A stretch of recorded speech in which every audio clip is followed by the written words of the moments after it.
फिर उससे अनेक लाभ हैं। मुझे पता नहीं योगी जी ने आपसे क्या क्या लाभ बताया, लेकिन एक संसार में आप अगर किसी से प्यार करते हैं तो आप नहीं जानते कि सूक्ष्म में उससे कितने लाभ होते हैं। अगर आप प्यार करते हैं और वो भी आपसे प्यार करता है तो दोनों के आदान प्रदान में एक बड़ी सूक्ष्म सी संवेदना होती है जो बहुत सुखदायी और शांतिमय होती है। पर आजकल ऐसा प्यार तो देखने को नहीं मिलता, ऐसी तो कोई व्याख्या भी नहीं कर सकता, ऐसे कोई सेंटिमेंट्स ही नहीं होते। एक दूसरों को नीचे गिराने में, इसकी उसकी गर्दन काटने में ही हम लोग लगे हैं। प्यार की तो बात छोड़ी, यहाँ तक कि जो बड़े भक्ति योग फलाना ढिकाना प्रीच करते हैं और बिठाकर लोगों से भक्ति कराते हैं, वो सब लोगों का ध्यान सिर्फ पैसा लेने पर है। ये समझ लेना चाहिए। इस पृथ्वी माँ को आपने कितना पैसा दिया है जो ऐसे सुंदर सुंदर फूल आपको दे रही है। पहली तो चीज है कि आप प्यार को खरीद नहीं सकते, खरीदा हुआ प्यार नहीं होता। और प्यार की महिमा आप तभी जान सकते हैं जब आप इस महान चैतन्य के प्यार में डूब जाए। आपकी बारीक बारीक चीज भी वो देखता है और संभालता है। जैसे आज की बात बताएं कि नागपुर में बहुत अच्छे गाने वाले हैं, बजाने वाले हैं, तो मैंने कहा कि न जाने उनको बुला लें तो अच्छा रहेगा यहाँ पर, क्योंकि बंगालियों का गाना तो बंगालियों ने सुना ही है, दूसरा कोई सुनाए तो अच्छा रहे। और देखिए सवेरे पहुंच गए वो अपने आप से। मैंने कहा आप कैसे हैं? तो कल दुर्गापुर में हमारा प्रोग्राम है, वहां हमें जाना था तो हम आ गए। आपके सहज में ऐसी बातें होती हैं कि चमत्कार पे चमत्कार हो रहे हैं। आपको मैं बताऊंगी तो आपको विश्वास है कि चमत्कार जिसको हम कहते हैं वो चमत्कार नहीं है, क्योंकि यह परमात्मा का क्या है, उसमें क्या चमत्कार हो सकता, वही स्वयं चमत्कार है। हमारी दादी जी एक किस्सा सुनाती थी बहुत मजेदार, कि एक इंसान परमात्मा को मिलने चला तो उसको रास्ते में एक आदमी था, वो सर के बल खड़ा था। वो कह रहा था भाई मैं तब से सर के बल खड़ा हूं, मुझे भगवान कब दर्शन देंगे, तो जरा भगवान से जाके कहो कि जरा जल्दी दर्शन दे। तो ये गए, रास्ते में दूसरा एक बिल्कुल पड़ा होता रास्ते के किनारे, तो उसने कहा कि भाई भगवान ने आज मेरे खाने की व्यवस्था नहीं करी, उनसे जरा कह देना मेरे खाने की व्यवस्था रखे। पंखा चलो, तो पंखा भी चला दे।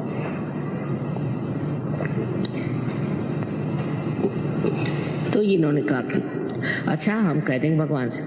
तो ये भगवान के पास जब गए तो उनका काम हुआ सो हुआ। उसके बाद भगवान ने पूछा कि भाई और कोई बात है? कहले हाँ एक बात है, वहाँ एक आदमी है बेचारा सर के बल खड़ा है, आपका इंतजार कर रहा है, आप ऐसा क्यों नहीं करते कि थोड़े उस पर मेहरबानी कर दें? कहला उससे कहना और थोड़े दिन करते रहो तो अच्छा रहेगा, हो जाएगा।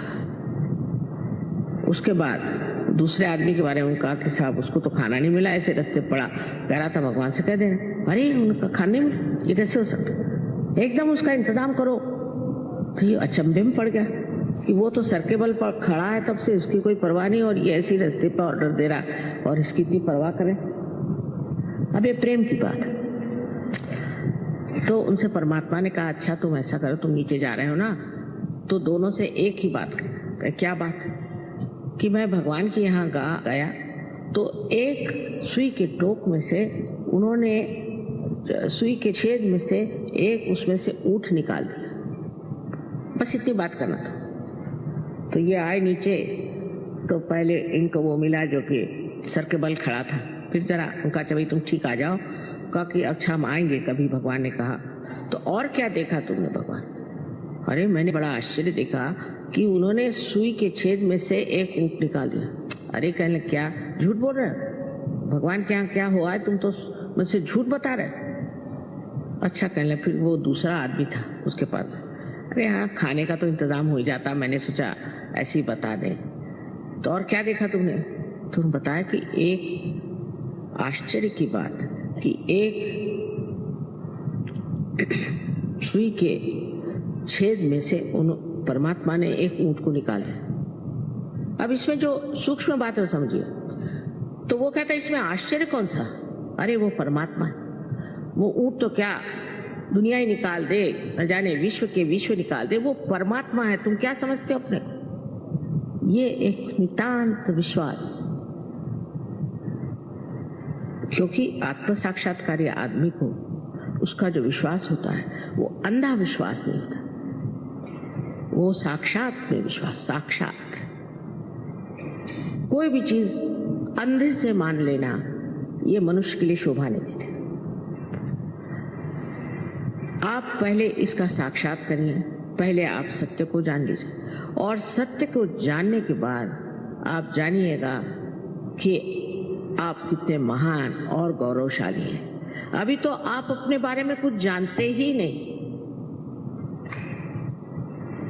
जैसे कि किसी छोटे गांव में चले जाइए जहां बिजली नहीं, कुछ नहीं, और टेलीविजन ले जाइए और उनसे कहे कि देखो इसमें सब तरह की फिल्म आएंगी, फोटो आएंगे। ये कहला ये डब्बे में, इस डब्बे में, कहला हाँ इसी डब्बे में। जब उसका कनेक्शन हो जाता है तो वो है ना, इस डब्बे में चीज कैसे है? ऐसे हम भी अपने को एक डिब्बा समझते हैं।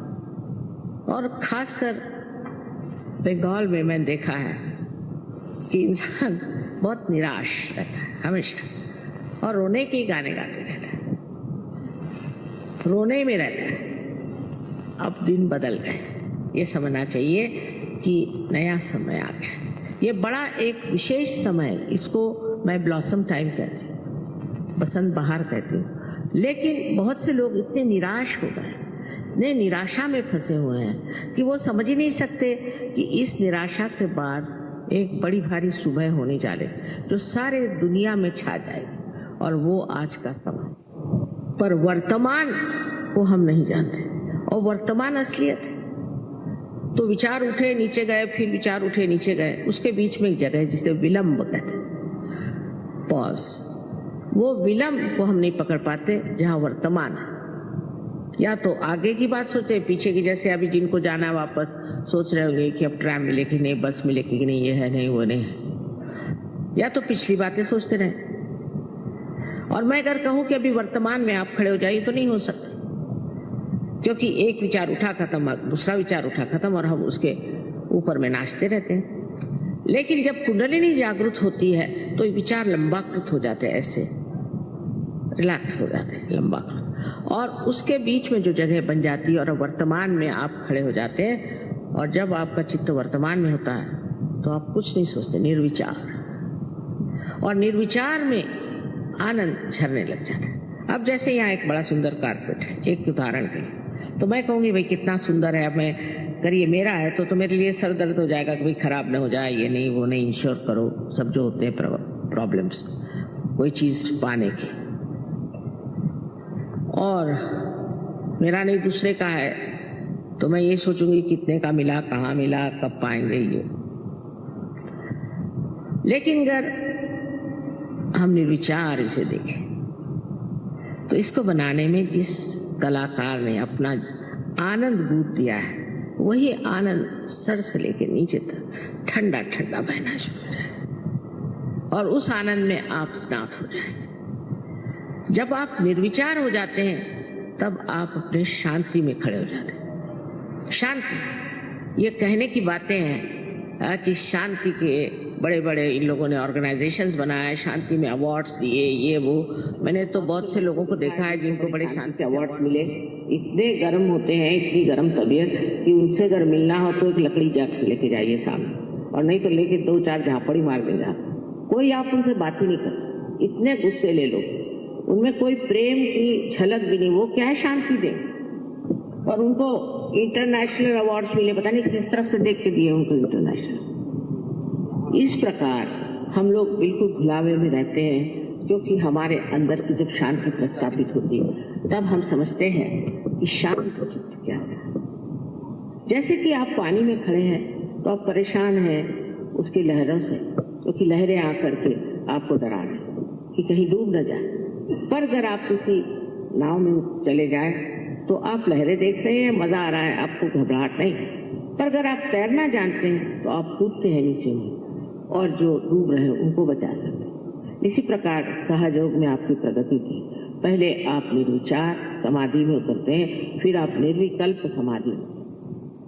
कभी कभी ये किसी को दोनों एक साथ मिल जाते हैं। ये बड़ी आश्चर्य की बात है, दोनों चीज एक साथ घटित होती है और इसमें इंसान जो है उस शांति को भी प्राप्त करता है और उन शक्तियों को भी प्राप्त करता है जो उसके अंदर नहीं होता। पर उसका कोई वो ये नहीं कि उसके लिए बाल मुंडा ले या उसके लिए भगवा वस्त्र पहने, कुछ ये सारे भाव अंदर।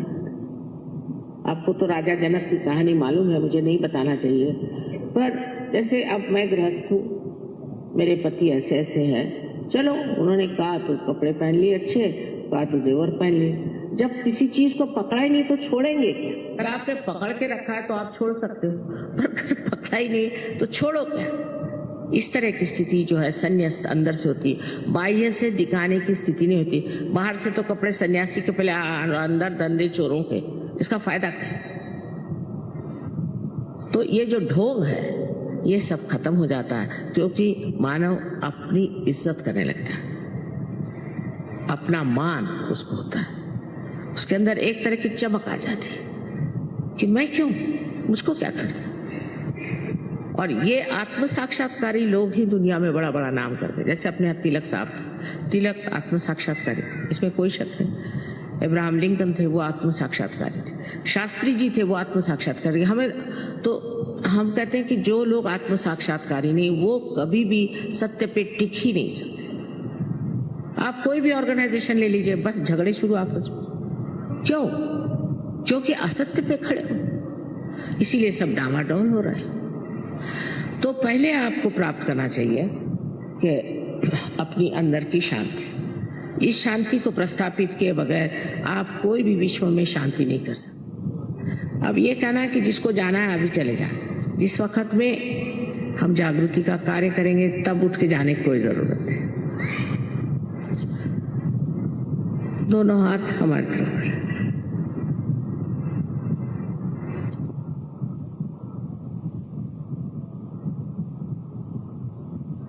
अब पहले तो आपको चाहिए कि अब आप अपने को बिल्कुल तरह से क्षमा कर दें। इस वक्त अपनी गलतियां और पाप पुण्य जोड़ने की जरूरत है।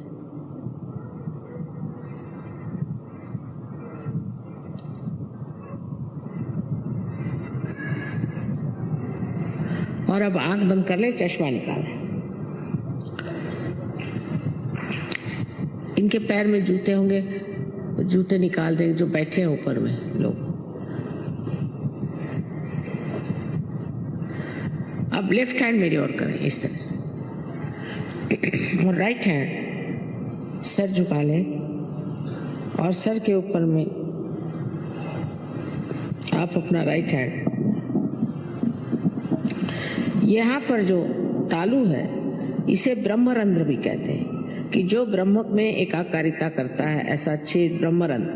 अब इस पे राइट हैंड रखें दूर ऐसे, और अब देखें कि आपके ब्रह्मरंध्र में से ठंडी या गरम कोई हवा जैसी चैतन्य की लहरियां आ रही क्या, जिसको कि आदि शंकराचार्य ने सौंदर्य लहरी कहा था।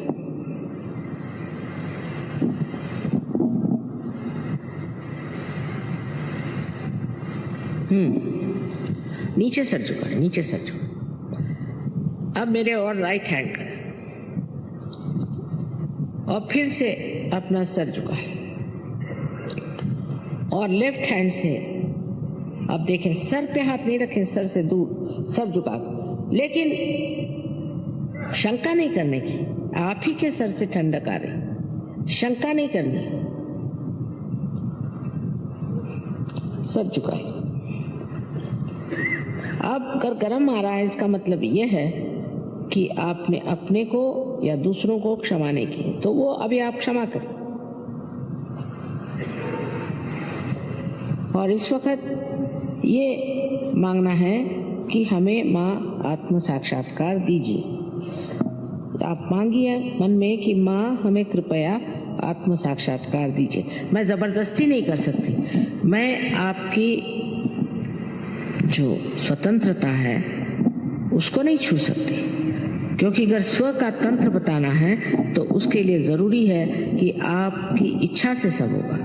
तो अब फिर से राइट हैंड से आप देखिए और कहिए कि माँ मुझे मेरा आत्म साक्षात्कार दीजिए।